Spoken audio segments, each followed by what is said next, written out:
In this video, I want to talk about the top questions that I hear from just about everyone thinking about making a move to Minnesota from out of state. If you're watching this, I bet you have some version of these questions rolling around in your mind, so I'm hoping this helps. And if you're thinking about making a move here, I did create a relocation guide for people to give you kind of the highlights of the area. It's free and you can download that from the link in my description box. So go ahead and help yourself. While you're there, if you're visiting and you think you're going to be looking around, there is also a list of some of my favorite places that you may want to visit while you're in town, and you can download those as well. Okay, so these are the top 8 questions that I get asked, I would say nearly daily. Some of them are kind of involved and others are less so, but I'm going to mark them as chapters in my description box. So if there's one that you're more interested in, you can skip directly to that and really just get to the gist of what you really want to know. The number one question I always get asked is, should we sell our current home and then buy there, or should we try to buy there first? What is the order of this? And I really don't know what I should do first. So I'm recording this video in April of 2024 based on today's market and really the market that we've had for the past 5 years. I'm going to give you this advice.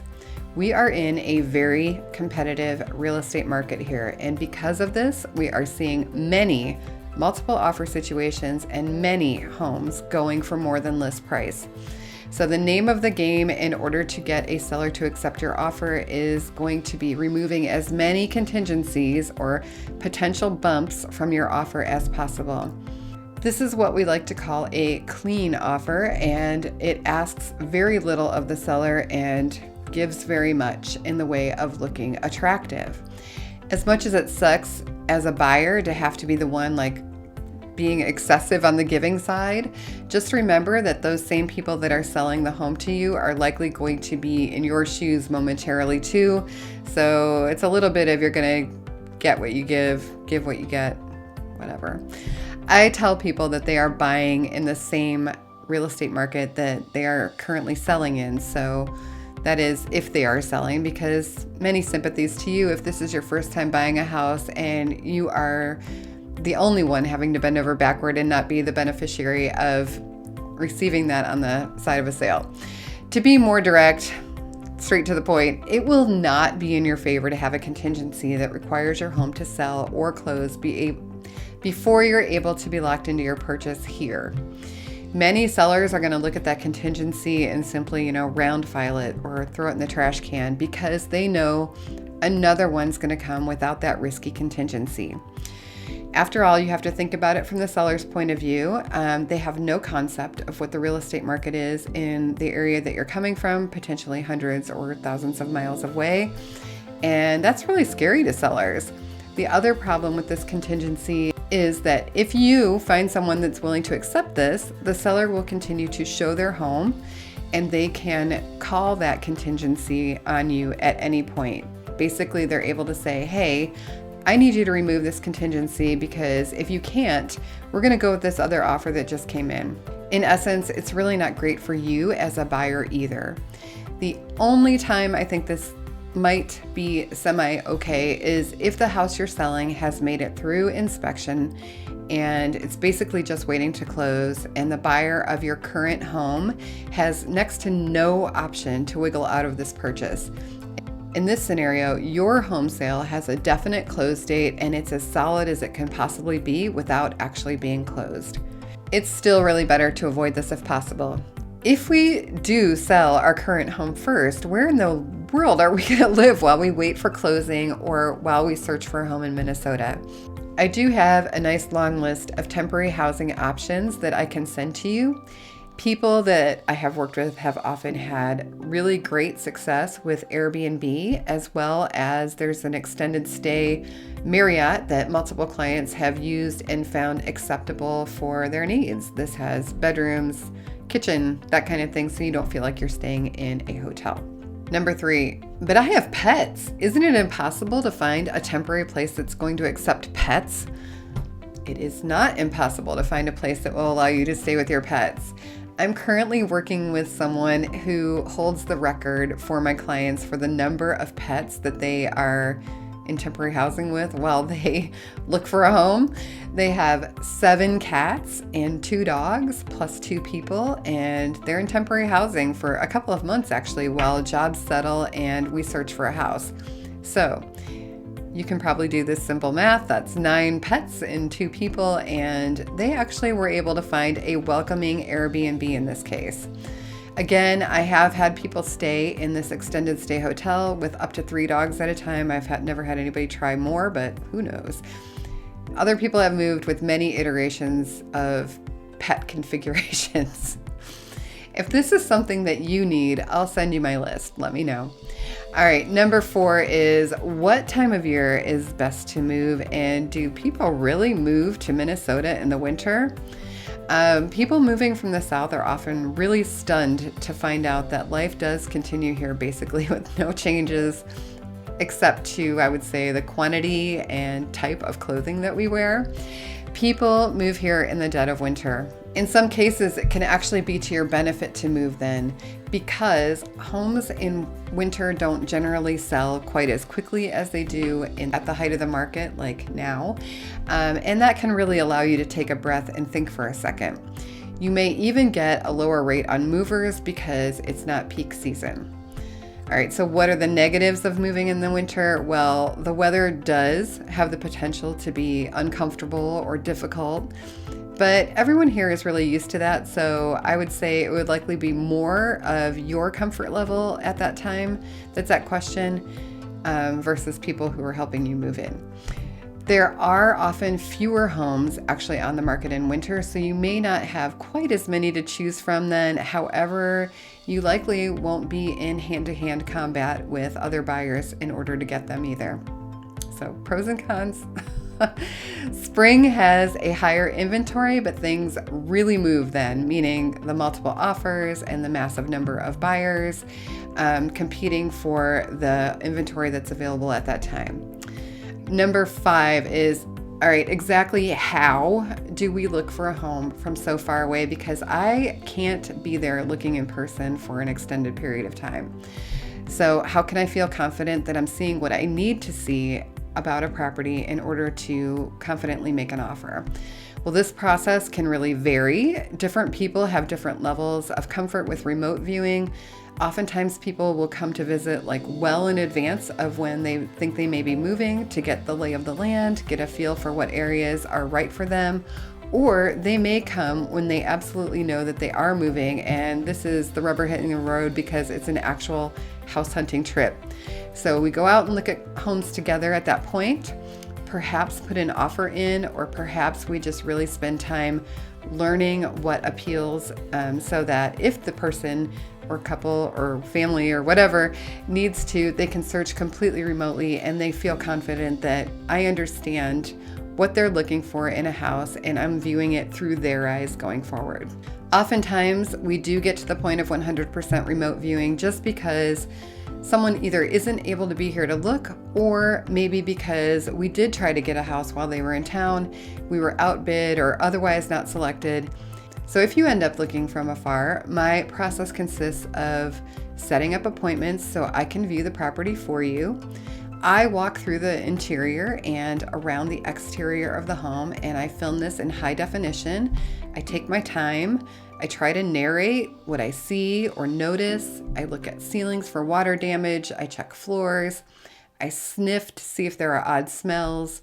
I look outside and I try to see if there is anything nearby that, may make you less interested or pleased with this home, or maybe something that's going to make you more happy about the home, something that doesn't show up in the photos.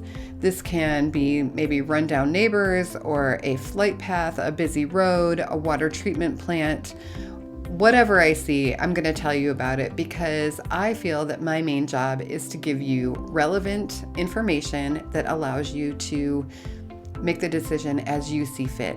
I don't make decisions for you, but I might actually say, I don't really think that this is a good house because of XYZ. Or this house feels really clean and well cared for from what I can see with my eye.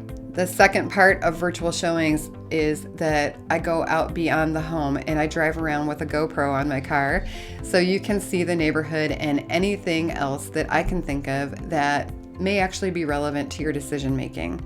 Again, I do this in high definition. I load all of these things to YouTube and I don't edit a thing. They are unlisted links that are private to you. And I leave the footage as it is so that you can really see everything. You can then watch these videos multiple times, share them with people whose opinions you value, slow them down, speed them up, whatever you want to do to be able to understand the area, what's inside the home and outside, and make a good decision. I often ask my clients if there's anything they wish I were doing differently, what can I do to improve these videos?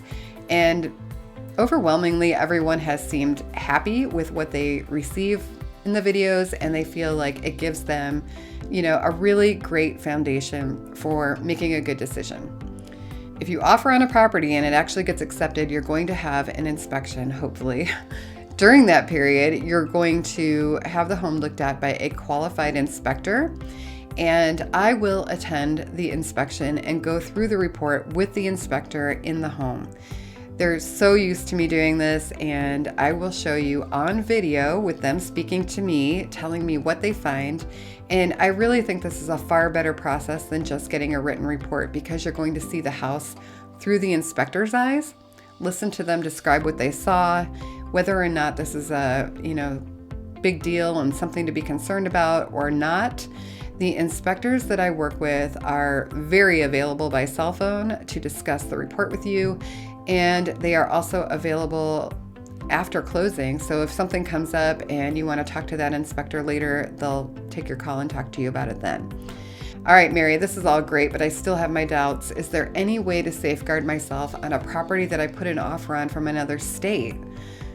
During your inspection period, you can come and view the home in person if you like. You can back out of a contract during that period and you're going to get your earnest money back. You won't have to explain yourself in any way. The contracts that we use here state that the buyer determines who the inspector is and if they are a qualified inspector. So that can mean a professional inspector that we're going to hire to look at things like the roof and the sewer line and all those types of things. But it also can mean you being qualified to come and inspect the home and decide for sure that it will work for you. Again, I will be at the actual inspection, but you are welcome to be here too. And if you're not there for the actual technical inspection, then we can make an appointment for you to see the home in person during that period. All right, number 7 is, how do I know where I should live? Mary, can you tell me where to live if I tell you about what kind of area I'm looking for? And I would say this one is the hardest question for me. I can help you in some ways, but I cannot help you in others. I can help you find the kind of house that you're looking for in a neighborhood with yards or parks or sidewalks, things that you want to see in the neighborhood. I can help you find a place that is near shops or restaurants, or if you prefer to be out on acreage and away from absolutely everyone. And may I suggest watching one of my many, many community profiles that I've done on my neighborhoods and suburbs playlist. I've got a ton of them out there. I can also send you links to sites that have information about the area, maybe links to a neighborhood association or community association that's going to give you more information. I can give you prices and home styles. What I cannot do is tell you, do families live there? If people of any particular race live there, is there a concentration of a particular religious group? What the crime rate is? Is this a good school for your child? All of these things would put me in violation of the Federal Fair Housing Act, and I can lose my license for steering you into a neighborhood, even if you ask me to steer you into that neighborhood.